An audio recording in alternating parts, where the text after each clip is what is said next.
Hey everybody, we're at our second piece of African art, and we're looking today at the Great Mosque of Djenne, which is located in Mali. It is a mosque that was built 3 times so far in its history, the first time being in 1200s, so the 13th century. And we're going to be taking a look at it and talking about one of the things that makes this piece so special, which is the sense of community, the people of Mali that come together and spend time every year taking care of this building and making sure that it lasts for the generations to come. So let's go ahead and take a look. I have a picture here to start off with, which is the original mosque. It's a postcard actually from France in the 1900s that was sent showing you the mosque originally that was built in the 13th century, so the 1200s. That was now in ruins, but the original was built by the first Muslim sultan. And you see, I have the term sultan underlined. Sultan is just the word for king. So your ruler was King Khoi Khanboro, and he was really your first, again, Muslim sultan who wanted to build a religious center for the people and out of local materials that were nearby. And so that's exactly what he did. But unfortunately, the local materials were mud, mud brick and adobe kind of materials, so that when it rained, when you had the rainy season here in Mali, the mosque itself would just crack in the heat, or the rain of the rainy season would cause it to kind of melt away. And unless you were really practicing a consistent upkeep, then it would quickly then deteriorate. So this was the original mosque. Now then, the second mosque comes about in the 1830s, which is a significantly long time between the buildings of the mosques. The second version is shown here in a drawing by a French artist. It was bigger than the first. It looks different actually than our third version, which is the current version, which we'll take a look at. Mostly in the minarets are low. If you guys remember when we went over the Hagia Sophia in the Byzantine era, we talked about minarets being like a prayer tower and signifying, depending on how many minarets, the significance of the mosque. So here the minarets are much shorter than the ones that we are going to see in the more modern version of the mosque. Let's go ahead and take a look at that.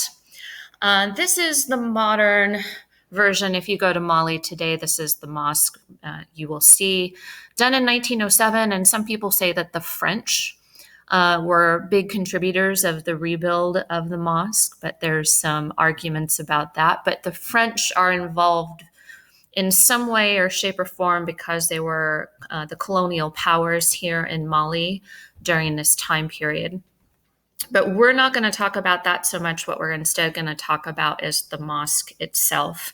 And there's the unique visual that this mosque is. It's the largest mud-built structure in the world.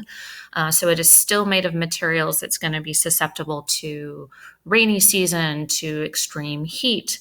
So it has to be protected, and it has to be a consistent upkeep, which we're going to talk about, which is probably the most interesting and important part of the factual kind of context of this piece. And so we'll get to that in just a minute.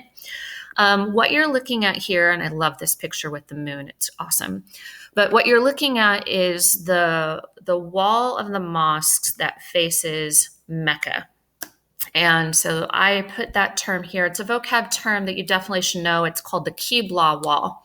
And it is the wall within the prayer hall of the mosque that when you're facing that wall, you are facing in the direction of Mecca. And I put Mecca also as it's the birthplace of Muhammad, who was the founder of Islam.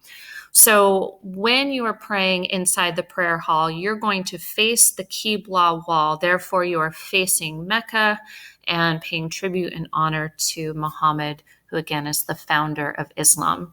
So this part of the mosque is that Qibla wall. And you see three main minarets, excuse me, which are, again, those prayer towers. And these are significantly taller than that second version, which I showed you a couple slides ago. So that is the wall here, again, facing Mecca. Now, one of the coolest and most interesting things about the mosque has to be the decorative pattern that you see. These wooden timbered, let me go forward to that. There we go.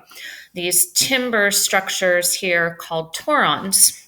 And they are timber beams that are definitely used for decoration, because otherwise you don't see sculptures really on the mosque. You don't see much in terms of sculptural detail except on the very top of some of the minarets. But these timber beams are mostly structural supports and, most importantly, scaffolding. And if you look at the image here, you see these guys kind of with a platform on the torons, or the timber beams, standing there. And what they're doing is they're replastering the mosque. You can see the cracks in the material in this mud. This happens, and it has to happen every year. So every year you have this festival. It's annual, and it's in French, Crépissage de la Grande Mosque. Pardon the French pronunciation, the butchering of the French there. But it translates to the plastering of the Great Mosque. And this is the thing I think College Board really will hone in on, that every year the entire community comes together and they have a replastering, and that is essential to keep the mosque, in good shape and to last throughout the years. So the men are basically in charge of the construction making. They will go up on the torons and they will replaster, but they've also mixed the mud and the soil together to make that. The women go out and get the water. The kids participate maybe in helping a mixing of the materials together. The older people, Granny and Grandpa there, will be giving advice because they've done this before in their lives, but physically they're not able to get, so involved in the actual labor of it. But they'll tell you how to do it. There are musicians playing. There are races to see who can be the first to, apply the first replastering, mud on there. So it's a big sense of community and a reaffirmation every year of their devotion, to Islam. And so it's a really important festival, an important ritual that is really kind of a sense of community and a sense of religious devotion. So that's something just to make sure you are aware of. If the essay happens to be about this mosque, this will be a big component of the context with that. Now, going back to just the structure itself, and we're almost done with the piece. This is the roof of the mosque, and these almost look like little cans or something, or little chimney tops on the roof. These are terracotta kind of openings into the mosque, and you can actually open up the lid and it'll allow light and air to get into the mosque on those very hot days in Mali. When you need some airflow, you can definitely open up these terracotta lids.